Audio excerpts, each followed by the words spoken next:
Now at midday, the House is at a halt with the Speaker gone. One Republican calls for the ouster of others as the party plans its next move. City leaders in Lafayette say they're concerned about the LEAP project in Boone County, why they question the state's transparency about a proposed pipeline. And we are talking about a soggy Thursday. Rain moving across the state right now. We'll talk about how much rain we could receive and the cold air that follows. A structural facelift for a major interstate ahead. The more than 20-mile change happening on I-70 in Indiana. News 8 Midday starts now. And we are taking a live look outside. It looks a little gloomy, but I am in love with these temperatures. Storm Track 8 meteorologist Tara Hastings joins us. Tara, I feel it. I love this weather. I do too. It's going to get even cooler though as we enter the weekend. I like that. But first we have to get through some rain today, and I think we are going to see the potential for some good soaking out there. We definitely. An early morning fire leads to injuries for 2 firefighters. The fire was at a suspected vacant house on Oxford Street on the east side of Indianapolis. IFD says the first call went out shortly after 3 this morning. The initial fire caused damage to the home next door too, forcing 1 man out. Officials say the firefighters' injuries are slight. Police say 1 person is injured and another is detained after an early morning shooting in Indianapolis. It happened sometime after 5 this morning on Udell Street near 29th and MLK. IMPD says the victim is stable, but investigators have not released any details about what happened or how the detained person may be involved. The Marion County coroner has identified a man killed in a double shooting. Frederick Johnson III was 19 years old. The shooting happened sometime before 9 last night near 40th and Arlington. IMPD says officers found Johnson and a juvenile. Medics pronounced the man dead and took the younger victim to the hospital in critical condition. Investigators tell us they don't have any suspects in the shooting and will need community help solving the case. A judge has approved the release of the Noblesville Middle School shooter in his parents' custody. The judge said yesterday the 18-year-old can leave juvenile detention in Hamilton County because he can no longer be legally held for crimes he committed while a minor. As we've reported, police say he shot a classmate and teacher in 2018 when he was 13 years old. Court documents show he'll be closely monitored by GPS. He also cannot use computers without a probation officer's supervision, nor visit any college or school campuses without prior approval. The House of Representatives is effectively frozen this morning as lawmakers struggle to figure out what they can actually do. Interim Speaker Patrick McHenry adjourned the chamber yesterday afternoon after a day without action. So far, House Majority Leader Steve Scalise and House Judiciary Chairman Jim Jordan have announced they are running to replace Kevin McCarthy. Some Republican lawmakers want the hard-right conservatives who led the effort against McCarthy to be punished. I don't see how they can really be part of a conference when they come on the inside, listen to what's going on, and go outside and lob bombs in the middle. It's a waste of time having conversations with these people. House Republicans plan to hold a forum for would-be speakers on Tuesday. I-70 is about to get a facelift in eastern Indiana. The state says it will make the corridor safer and more modern. The revived I-70 project will improve more than 20 miles of road from Richmond to west of State Route 1. That includes adding a new lane, updating interchanges, and replacing pavement. People living near the interstate say they want safety measures installed as well. We would like to try to get some kind of concrete barriers to when these trucks collide. This was in my driveway. Semi hit the other one in the back, and stuff went flying. And there's a lot of kids plays on that street. It's like I say, it's a cul-de-sac. Outside management group Parsons Corporation is leading the project. There's no estimated cost yet. Parsons is in the process of selecting a bid. Construction is set to begin by the end of next year. Community leaders in Tippecanoe County are speaking out to IT-Mate about concerns over the LEAP project in Boone County. They claim there's a lack of transparency from the state about how water will get to the site. IT-Mate senior investigative reporter Richard Essex went to the source. 2 West Lafayette City Council members say the state and the City of Lebanon are trying to secretly take a valuable resource from them. No sign yet of the monkey on the lam in an Indianapolis neighborhood. Its name is Momo. IMPD says people have spotted it in different places in the Iron Gate neighborhood off Midhofer Road. A neighbor reported seeing Momo drinking beer out of a trash can. IMPD says the animal may have hurt someone, but officers are not giving specifics about how. If you see Momo, police say you should not approach him, but to call Animal Care Services instead at 317-327-1397. The Mecum auction has made its way back to Indianapolis. How long the event will be in town, plus what attendees can look forward to seeing this year. The most local news. Wish TV. We are Show building off the popularity of its spring show. News 8's Hernan Gutierrez breaks down where prices start ahead of the first sale. So the doors actually just opened. All right, so Tara, I know you mentioned, well, I know driving into work, I saw a little bit of rain coming in. It feels great, but definitely some rain on the windshield. What can people expect in the next day or so? I think throughout much of the day today, we're going to see that rain pushing through, even for the evening commute. So you had some rain on the way here. You'll definitely see some rain on the way home as well. All right, thank you, Tara. Now, we're in the final weeks of the regular season of high school football, and no one gives you better coverage in Indiana than Wish TV. Our game of the week is Warren Central at Carmel. Watch every play live as it happens on our sister station, My Indy TV 23. The game starts at 7. Next on Midday, a great day with Patty Spitler. Hear about the festival that encourages viewers not to look away from the screen. Wish TV, Indiana's education station. We are local.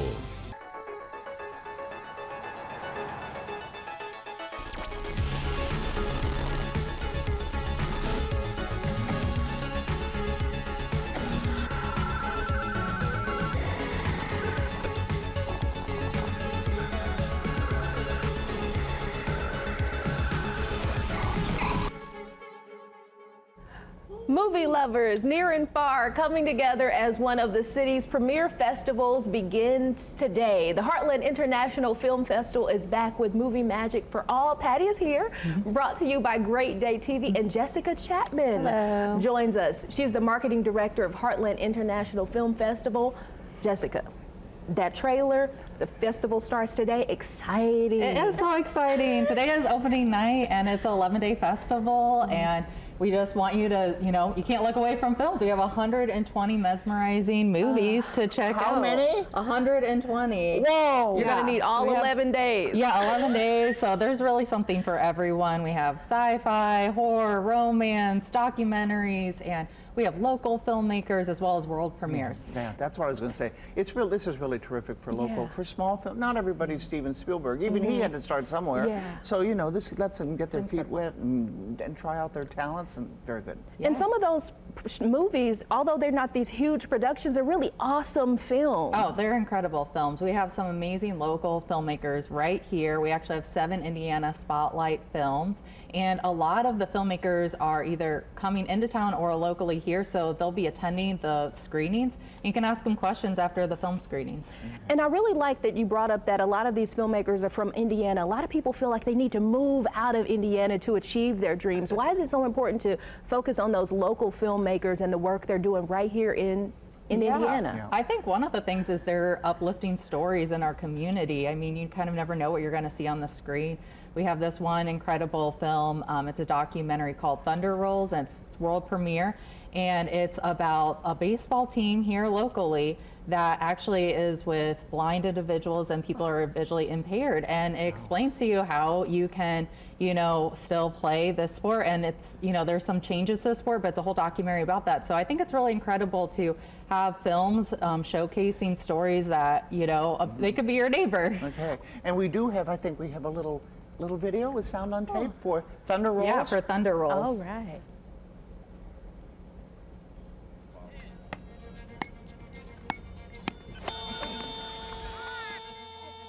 And there is no second base. You get to the base before they pick it up, it's a run. You have to trust yourself. This is a sport.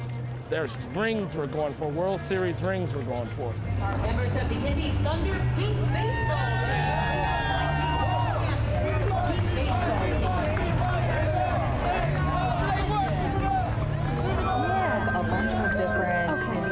spotlight films. Yeah. And today is our opening night, and we are starting off with the Lionheart screening, and it's actually sold out to 500 championships.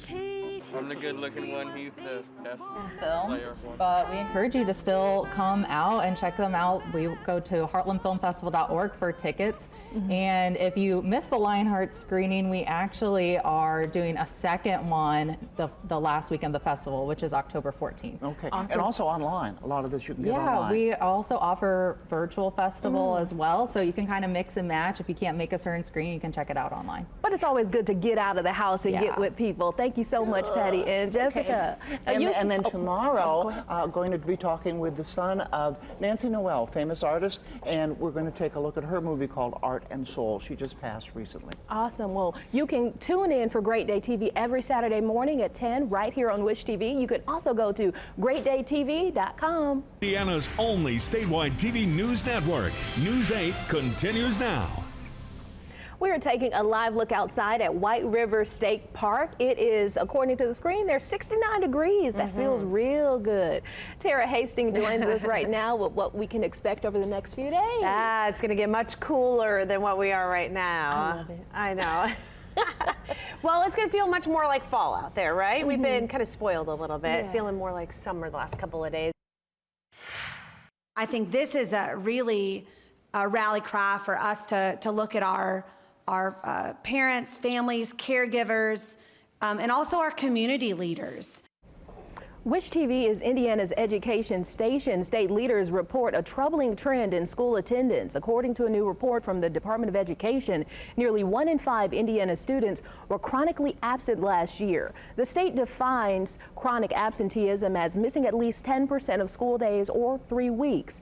This graphic from the Department of Education compares it to the most recent numbers to previous years. Last school year's rate was down slightly from the year prior, but drastically higher than the last full school year before the COVID-19 pandemic. State leaders say the numbers have real-world consequences. This has an impact, and our overall results and whether or not kids are going to be able to read. And when we look at that K1, 2, 3 data, they can't be absent that many times. According to a study in Utah, students who were chronically absent for 1 year from grades 8 through 12 were 7 times more likely to drop out of high school. The Biden administration is forgiving an additional $9 billion in student loan debt. The president announced the new round of federal student loan forgiveness yesterday. The announcement comes as payments restart after a 3-year pause during the COVID-19 pandemic. The White House says the move will help 125,000 borrowers. This kind of relief is life-changing for individuals and their families, but it's good for our economy as a whole as well. According to the White House, a total of 3.6 million borrowers will have had $127 billion in debt wiped out since Biden took office. And News 8's Richard Essick joins us live with breaking news involving that monkey that has been on the lam. Richard. Well, when I got out here at about an hour and a half ago. In the war in Ukraine, McCarty.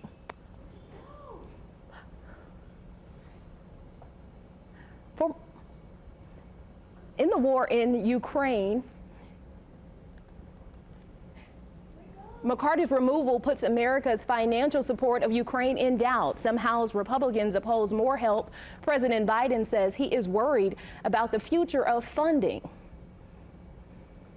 And so I think that it's clear to the vast majority of the foreign policy community on both left and right that this has been a valuable exercise for the United States of America to increase the support we have around the world. Biden says he plans to address a potential path to providing more aid soon. Baltimore police are looking for 4 people possibly connected to the mass shooting at Morgan State University. The department released video late last night from near the crime scene. Police didn't say exactly where the video was recorded or why they want to identify the people. Investigators now think the shooting started as a fight between 2 groups during homecoming celebrations Thursday night. They say all 5 people wounded were innocent bystanders. The university says all other homecoming events and classes are canceled for the rest of the week, including Saturday's football game. Students say they're on edge. I kind of feel unsafe here for right now, in regards to what happened yesterday. So I'm just taking a few days off. Police say all 5 victims will survive. Police say more than one person had a weapon at the scene, though investigators are still analyzing ballistics. Early onset colon cancer is on the rise in people under 40. News 8's Lena Pringle has the details on why experts are now urging young adults to undergo regular screenings in today's Health Spotlight. Colorectal cancer. Shining light, the empowering story of one little boy's fight to live and the community that supports him. Health Spotlight, presented by Community Health Network. Wish TV Storm Track 8, Indiana's best weather team. We are local. Happening today, the Light for Levi Foundation kicks off 2 days of fundraising. For 3 years, we followed Levi Chisholm's recovery from a near drowning and the worldwide response to his story. As News 8's Amisha Ramsey learned, where a celebrity chef is getting involved again this year. That's right, guys. We're outside of Wahlberg's and we're in Carmel for a really great. In Colts Watch, Jonathan Taylor is scheduled to speak with the media today for the first time this season. The status of the running back for Sunday's game against Tennessee remains up in the air. He was part of the team's walkthrough yesterday, his first time listed as a full participant since ankle surgery in January, and the training camp questions about his contract. He spent the first 4 games of the season on the physically unable to perform list. Head coach Steve Steichen says he will see how Taylor performs in practice before deciding whether he will play Sunday. Taylor is scheduled to speak with the media today for the first time this season. His teammates sound eager to get the former All-Pro back. I know it's been a while for him being on the field, so I know he's excited to be back, and I'm excited to see what he does with me. He's a great guy. I love him. We talk almost every other day. Whenever I see him, we communicate. So I think our relationship is pretty tight, and we'll see how it is on the field. Without Taylor, the Colts are 14th in the league in total rushing yards. The United States women's gymnastic team's run of dominance is now breaking records. The U.S. women earned their 7th consecutive team title last night at the 2023 World Artistic Gymnastic Championships in Belgium. The team's win broke a tie with China's men's team for the most consecutive team titles. U.S. gymnast Simone Biles also added to her record number of major championship medals earned with the win. She now has 33. The Indianapolis Zoo needs help naming its newest baby elephant. He became the first elephant born through artificial insemination to a mother, born through the same process last month. The zoo is launching a poll to give it a name. We've made it easy for you to make your pick. Just grab your phone and scan the QR code. That will take you to this story in the As Seen On section of our website. And speaking of the zoo, we're taking a live look at the zoo. Oh, I just love elephants. I know that's kind of off topic a little bit when we're talking about the weather, but this is a good day to go check out the baby and maybe even help pick a name. Absolutely. Tara joins us. Is this a good day to be at the zoo despite rain chances? We're going to see some rain chances. Everybody's huddling there over in Pumpkin Town. You like elephants? I like the giraffes. Okay. So. Awesome. Thanks so much for being with us at midday. We'll see you back here for more of the day's headlines news at 5.